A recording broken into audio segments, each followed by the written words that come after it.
Imagine throwing a huge birthday party and literally no one shows up. Yeah, that was me on my 14th birthday. I'd been planning this big sleepover/spa day for weeks. My mum went all out: fluffy robes, colourful loofahs, face masks, nail kits, even those little tubs for soaking our feet. It was honestly perfect, and I kept thanking her over and over. But then she said, "Hey, why don't you invite the new girl who just moved in down the street?" And I froze, because, well, my friends and I called ourselves the Mean Girl Crew, inviting some random new girl. That wasn't really our thing. I tried to talk my mum out of it, but she just gave me that look and said, "Be nice to your neighbours, or there won't be a party at all." So I gave in. That night, I made an invite and dropped it in the new girl's mailbox. The next day, I handed invites to my friends too. They smiled, said thanks, but as soon as I turned around, I heard them giggling. Yeah, red flag number one. Fast forward 2 weeks, it's party day. Snacks ready, pizzas stacked, cake perfect. I was so excited.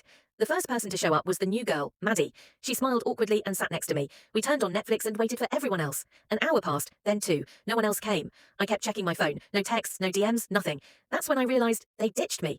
I curled up on the couch and started crying. Maddie didn't say a word. She just sat beside me and patted my back quietly, which honestly made me cry even harder. After a while, I told her she could go home. The party was basically over anyway. She nodded, gave me a small smile, and left. 5 minutes later, the doorbell rang. It was Maddie again, but this time she wasn't alone. Behind her were her brothers and a few of their friends, holding bottles of Sprite and bags of snacks. One of them laughed and said, "We didn't have time to wrap anything, so this counts as a gift, right?" I couldn't help but laugh.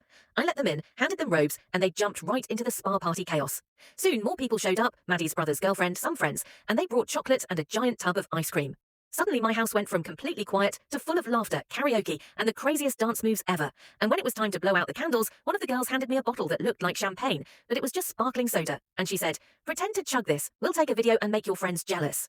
We filmed it, and honestly, it worked.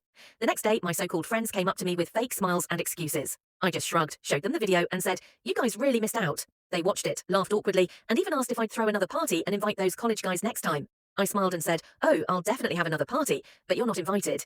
They called me rude and walked away, but honestly, I didn't care, because that year I got the best birthday gift ever: a real friend.